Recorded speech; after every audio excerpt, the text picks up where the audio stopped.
next up we'll go through the motion of these side steps. It's a ubiquitous exercise, but I think a lot of people do it kind of weird.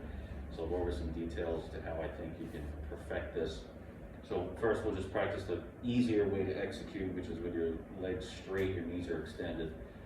One thing I like to tell people is you keep the steps small and the feet really wide. So in other words, I don't like this. Because with this, I've got a whole bunch of time where there's hardly any tension on the band. Right? Basically, I don't have any tension if my feet are more narrow than this. So people that go like this, I don't love it. Keep them wide. Little tiny steps, legs straight. Talk about toeing out, toeing in, straight ahead. Different people are going to respond differently. I've had patients like either or. Really, it all depends on what muscle they feel is being recruited. Just to show you from the side what I'm doing, I've got a little bit of a glute contraction here. I'm kind of squeezing my butt, tightening up my belly. You don't want people doing this. This is going to deactivate your glutes. A slight, I would even argue, a slight posterior tilt, or at least a flattening of the back is okay for this exercise as I go back and forth. Make sure the patient is feeling it glute, not TFL.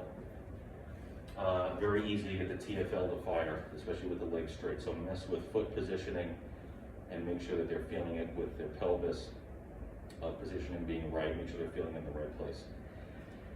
Now with a squat, we've got good EMG results here for the glute medius. So a lot of times we're going to do this with a squat, plus it gets a little more functional. So I'm going to squat down. You can kind of play with how deep of a squat you want to have. I like to go roughly halfway down. The mistake that I think people make with this is when they step. Again, you've got this whole thing getting too close together, but when they step like this. So we know we don't like this knee alignment. It's associated with injury, it's not efficient. So when people step, I make sure that they're keeping the knees wide as they go back and forth, so that when they plant that leg, I've got good alignment, hip, knee, second toe. They're not sneaking the foot out ahead of the knee and buckling the knee in.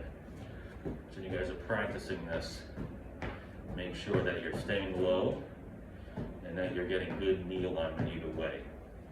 The only other thing I'll say is you can add a second band around the knees.